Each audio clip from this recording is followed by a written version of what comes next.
तो हेलो दोस्तों, good morning. कैसे हैं आप सभी? आई होप कि सभी अच्छे होंगे और सभी अच्छे से पढ़ाई कर रहे होंगे। तो चलिए दोस्तों, हम लेकर के आ गए हमारी वेरी शॉर्ट क्वेश्चन आंसर की जो सीरीज चल रही थी पेपर 4 के लिए, लॉ ऑफ क्राइम के लिए, उसका छठा क्वेश्चन जो बहुत ही इंपॉर्टेंट हो जाता है इस दृष्टि से कि ये पहले के पेपरों में भी आ चुका है और अब भी आने की संभावना है। तो जल्दी से देखते हैं इस क्वेश्चन का आंसर। सबसे पहले समझते हैं कि क्वेश्चन क्या है। देखिए, सबसे पहले देखते हैं क्वेश्चन क्या है। कूट रचना, दुराशय व षड्यंत्र को परिभाषित कीजिए। Define the terms counterfeit, mischief और कॉन्स्पिरेसी। इन तीनों को आपको बताना है। तीनों में से दोस्तों कोई भी अलग अलग भी आपको आ सकता है पेपर में, और इनमें से तीनों में से किसी के अंतर फाइंड करने के लिए भी आ सकते हैं, एक दूसरे के बीच इनको स्पष्ट करने के लिए भी आ सकता है। ठीक है, तो बिल्कुल भी टेंशन ना लें। इस क्वेश्चन को समझ के आपको बहुत सारी चीज़ों का क्लियरिफिकेशन हो जाएगा। इन तीनों से रिलेटेड जो भी क्वेश्चन आएगा आप 4 नंबर में, ठीक है, या फिर अंतर करने के लिए अगर 10 नंबर में भी आता है तो आप एबल हो जाएंगे। चलिए स्टार्ट करते हैं। सबसे पहले है आपराधिक षड्यंत्र। षड्यंत्र जो होता है वो 2 तरह के होते हैं। हम यहाँ पर कर रहे हैं मतलब कि सामान्य षड्यंत्र और एक हम आपराधिक। तो हम यहाँ पर कर रहे हैं आपराधिक षड्यंत्र की बात। तो क्रिमिनल कॉन्स्पिरेसी, ये धारा 120 के अनुसार, माने कि धारा 120 के अनुसार आता है। जब 2 या 2 से अधिक व्यक्ति किसी गैर कानूनी कार्य को या इस धारा के किसी ऐसे कार्य को जो अवैध नहीं है किंतु अवैध साधनों द्वारा करने या करवाने को सहमत होते हैं, तब ऐसी सहमति आपराधिक षड्यंत्र कहलाती है। परंतु किसी अपराध को करने के लिए करार के सिवाय कोई भी करार षड्यंत्र उस समय तक नहीं होगा जब तक कि संविदा के अलावा कोई कार्य ऐसे षड्यंत्र के अनुसरण में ऐसे संविदा के एक या अधिक पक्षों द्वारा न किया जाए। स्पष्टीकरण, यह महत्वहीन है कि अवैध कार्य ऐसी संविदा का अंतिम उद्देश्य या आनुषंगिक इंसिडेंटल मात्र आपराधिक षड्यंत्र के आवश्यक तत्व निम्नलिखित हैं। देखिए, सबसे पहले आपने सुना होगा षड्यंत्र रचना। आप ये जो हमारी लैंग्वेज है यहाँ पर हम करा रहे हैं, देखिए ये है लैंग्वेज पेपर में लिखने के लिए और समझने के लिए कि किस धारा में क्या है और वहाँ पर किस तरह से लिखा हुआ है। लेकिन ज़रूरी नहीं है, अगर यहाँ से आप समझ लेंगे तो वहाँ पर आप किसी भी लैंग्वेज में अपनी लिख सकते हैं। लेकिन इम्पोर्टेंट होगा कि ये जरूर डालना है आपको, धारा 120 का। ठीक है, देखिए षड्यंत्र क्या है। किसी भी व्यक्ति के नुकसान करने के लिए कोई भी आपराधिक मामला है उसमें पढ़ने के लिए कुछ लोगों द्वारा की गई एक मीटिंग और उसमें सुझाए गए कुछ तत्व कि भाई तुम्हें ये करना है, तुम्हें कोई भी आपराधिक मामले को सफल बनाने के लिए उससे जो पहली प्लानिंग होती है, जो ग्रुप में काम होता है, वो कुछ उस कार्य को पूरा करने के लिए कुछ नियम बनाते हैं। ठीक है, उन्हीं को बोला जाता है षड्यंत्र। क्या बोला जाता है? षड्यंत्र। ठीक है, लेकिन वो षड्यंत्र दोस्तों तब तक पूरा नहीं होगा जब तक मतलब कि उनमें से कुछ जैसे 4 लोग हैं, 4 लोगों ने एक प्लान बनाया कि हमें क्या करना है, बैंक में डकैती डालनी है। चारों ने प्लान बना लिया। हमें तुम्हारे समझ में आ गया प्लान? हाँ। तुम्हारी समझ में आ गया? हाँ। तुम्हारी समझ में आ गया? हाँ। चारों ने ओके कर दिया। अब लेकिन वो षड्यंत्र तब तक नहीं माना जाएगा तब तक उनमें से कोई एक व्यक्ति अपने किसी काम को अंजाम नहीं दे देता है। ठीक है दोस्तों, चलिए इसके तत्व देख लेते हैं कुछ, जिनसे हमें और क्लियर ये हो जाएगा।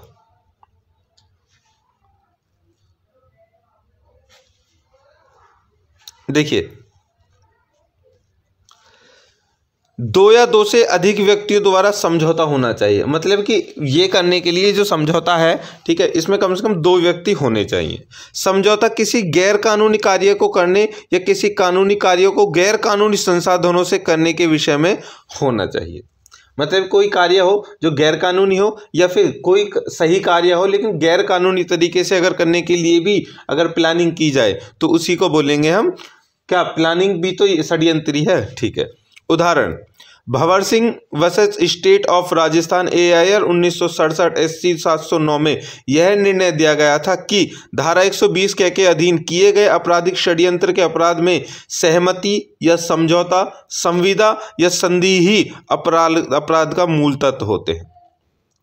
यह आवश्यक नहीं है कि षड्यंत्र के प्रत्येक पक्ष को षड्यंत्र या योजना का पूर्ण ज्ञान हो। षड्यंत्र को अग्रसर करने में पक्षों द्वारा भिन्न भिन्न अपराध किए जा सकते हैं। ठीक है, बिल्कुल सही है।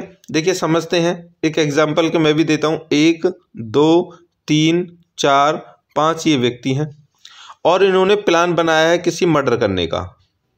ठीक है, मर्डर करने का ये प्लान बनाते हैं पांचों के पांचों। कहते हैं कि यहाँ से एक व्यक्ति बाइक से आएगा, यहाँ पर आकर के बैंक में उसको काम होगा, मैंने पता है, यहाँ से जाएगा, फिर यहाँ पे जाकर के रेस्टोरेंट में खाना खाएगा और फिर यहाँ से जाकर के वो अपने घर चला जाएगा। तो अब क्या करते हैं, पहले को क्या है उसको नज़र रखेगा, ये बताएगा, इनमें से एक मुखिया होगा भाई तुम एक नज़र रखोगे, दूसरा बताएगा बैंक में कब गया, तीसरा बताएगा बैंक से कब निकला, चौथा बताएगा वो यहाँ पहुँचा, और जैसे ही ये पांचवा बताएगा यहाँ से निकला, और जैसे ही ये बताएगा पहले वाला आकर के इसको मर्डर कर देगा। मर्डर तो किया है केवल इसने, ठीक है, लेकिन और जो इसमें 4-5 जो लोग शामिल थे वो षड्यंत्र में शामिल थे। ठीक है, उन्हीं की वजह से मर्डर हो पाया है। तो जरूरी नहीं है कि सारे के सारे एक ही काम करें, सारे के सारे अलग काम में शामिल हैं तो अलग अलग तरह से उनको सजा भी दी जाएगी। ठीक है, लेकिन षड्यंत्र के अकॉर्डिंग तो सबको सजा दी जाएगी। ठीक है दोस्तों, आई होप कि आपको ये षड्यंत्र समझ में आ गया होगा। जल्दी से हमारे चैनल को लाइक और सब्सक्राइब कर लीजिए, शेयर कर दीजिए। अभी आगे भी है इसमें। ठीक है, षड्यंत्र को हमने समझा है, अब है आगे दुराशय।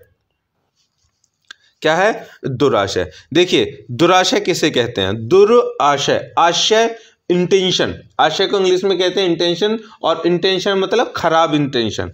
ठीक है दोस्तों, चलिए देखिए, किसी व्यक्ति के आपराधिक दायित्व के संबंध में अंग्रेजी सामान्य विधि कॉमन लॉ का मूलभूत सिद्धांत यह है कि कोई भी कार्य अपराध की श्रेणी में नहीं आता जब तक कि वह अपराधी भाव मीन्स री से न किया गया हो। उन्होंने कहा है कि कोई भी आपराधिक कार्य अपराध में नहीं आएगा जब तक उस कार्य करने के पीछे उसकी बुरी सोच, बुरा इंटेंशन, बुरा भाव, बुरी प्रेरणा ना हो।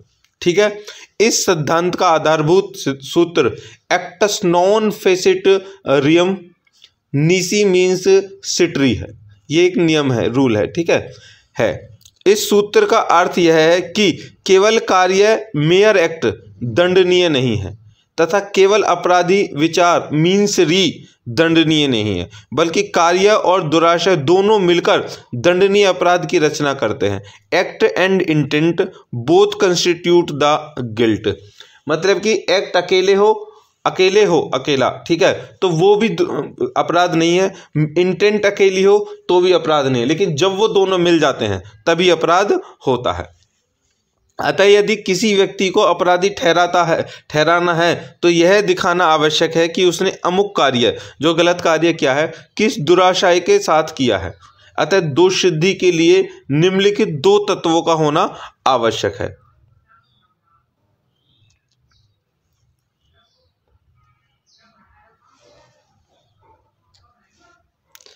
2 तत्व हैं जिनके होना आवश्यक है। क्या कहें, सबसे पहले समझ लीजिए। देखिए अभी तक दोस्तों आपने इतना समझा है कि अपराध जो होता है उसमें दो चीज़ें शामिल होती हैं। एक तो होता है इंटेंशन और एक होता है अपराध जो उसने किया है। लेकिन दोनों अगर अलग अलग हैं तो उनका महत्व नहीं है, दोनों एक साथ होते हैं तभी कार्य होता है। ये रूल बताता है विधि का। देखिए इनके लिए 2 चीज़ें जानना जरूरी है।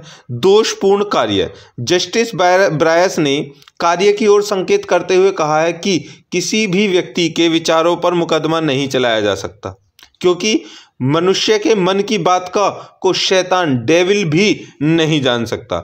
अतः कानून व्यक्ति के विचारों में क्या है इस पर दृष्टि नहीं डालता, बल्कि उसने जो कुछ किया है उस पर नजर रखता है। इंटेंशन का मतलब होता है उसके पीछे का इरादा, और इरादा कहाँ होते हैं दोस्तों? मन में होते हैं। तो मन में अगर इरादा किसी को मारने का कर लिया है, मतलब कि मैं तुम्हारे सामने घूर रहा हूँ और मेरे मन में चल रहा है तुम्हारा मर्डर कर दूंगा मैं, तुम इतने, मतलब कुछ भी तुम्हारे अंदर अपने मन में गलत पा रहा हूँ, तो इसके लिए सजा थोड़ी ना होगी। ठीक है, लेकिन लॉर्ड कैनी ने इस बात को एक अच्छे उदाहरण से स्पष्ट किया है। कैसे?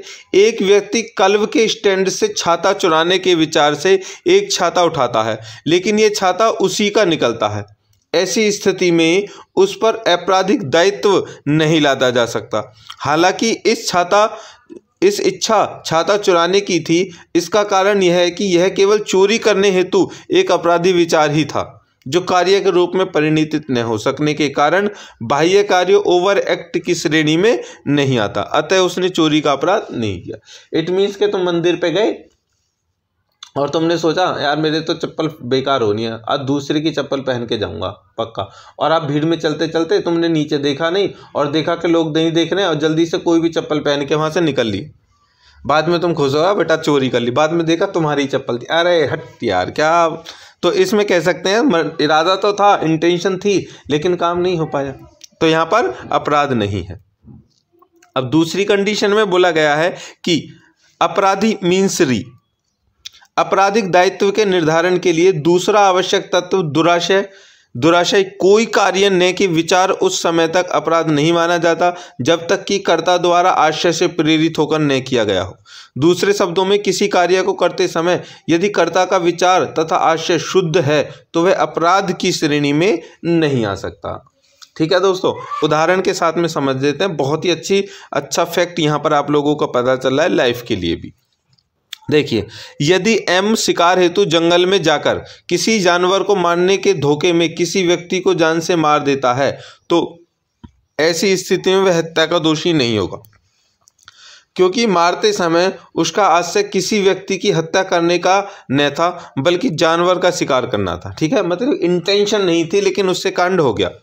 अतः अपराधी विचार के अभाव में एम किसी अपराध का दोषी नहीं है, किंतु स्मरणीय है कि भारतीय दंड संहिता में दुराशय को अधिक महत्वता नहीं दी जा गई है। इसमें विभिन्न धाराओं में जो विभिन्न परिभाषाएं दी गई हैं उनमें अपराधों को निश्चित करते हुए, जैसे जानते हुए, नोइंगली, शास्य, इंटेंशनली, बेईमानी से, डिसऑनेस्टली, कपटपूर्ण ढंग से, फ्रॉडुलेंटली आदि शब्दों को शामिल किया गया है, जिनसे स्वतः ही अपराध के लिए दुराशय की मनोवृत्ति, मेंटेलिटी के तत्व होने का ज्ञान होता है। अतः स्पष्ट है कि दुराशय से ही कोई कार्य अपराध बनता है, अन्यथा नहीं बनता। ठीक है दोस्तों, तो एक अच्छा एग्जाम्पल आपने समझ लिया, आपको समझ में आ गया होगा। ये क्वेश्चंस मैंने एक साथ तीनों दे दिए हैं। ठीक है, इनमें अंतर करके भी शॉर्ट में आ सकता है और वेरी शॉर्ट में भी आ सकता है, इस वजह से तो आप ध्यान रखिएगा।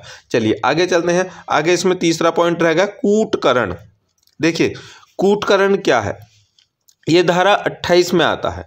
जो व्यक्ति एक चीज को दूसरी चीज के सदृश इस आशय से करता है कि वह उस सदृश्य से प्रवंचना करे, या यह संभाव्य जानते हुए करता है कि द्वारा प्रवंचना की जाए, वह कूटकरण करता है।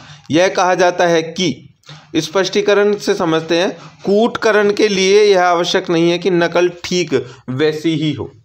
अरे मतलब कि देखा होगा तुमने बच्चों, जब एक छोटे बच्चे होते हैं, जब हम उनसे कहते हैं कि ऐसे करके ज़मीन में मारो तो वो मारने लग जाते हैं। ठीक है, और अपने हाथों को ऊपर उठाओ तो वो उठाने लग जाते हैं। तो यहाँ पर वो कर रहे हैं नकल। लेकिन अगर हम उनसे कहें कि चलो भाई, ठीक है, किसी के पेट में चाकू घोंपते हैं और वो भी तुम्हें देख करके घोंपने लगे, तो वो कूटकरण में आ जाएगा, गलत कार्य। स्पष्टीकरण, जब कोई व्यक्ति एक चीज़ को दूसरी चीज़ के सदृश्य कर दे, और सदृश्य ऐसा कि तद्वारा किसी व्यक्ति का की हो सकता है कि जो हो सकता है, तो जब तक कि इसके प्रतिकूल साबित न किया जाए, यह उपधारणा की जाएगी कि जो व्यक्ति एक चीज को दूसरी चीज के इस प्रकार सदस्य बनाता है, उसका आशय उस सदस्य द्वारा प्रवंचना करने का था। वह यह संभाव्य जानता है कि तद द्वारा प्रवचना की गई है। प्रवचना का मतलब एक चीज को देख करके दूसरी चीज को हूबहू कर देना, गलत कार्य। मतलब कि किसी के साइन देख करके दूसरे ने उसी के तरह साइन कर दिए। मतलब कि एक व्यक्ति बैंक में गया, उसने एक पर्ची भरी, पर्ची पर उसने साइन किया, लेकिन उसमें कुछ गलती हो गई, उसने वो पर्ची वहां पर फेंक दी और वो चला गया। दूसरा व्यक्ति ये सब देख रहा था, उसने उस पर्ची को उठाया और उसी की तरह एक और पर्ची भरी और सेम टू सेम उस पर जो कह सकते हैं चेक था, ठीक है, चेक भरा और चेक पर अपने साइन किए और उसको बैंक से पैसे निकाल लिए। तो ये प्रवचना हो गई, इसको हम बोलेंगे कूट रचना। ठीक है, गलत रचना, किसी को देख करके गलत कार्य करने की सीख लेना और फिर उसको कर देना। ठीक है दोस्तों, समझ में आ गया आपको?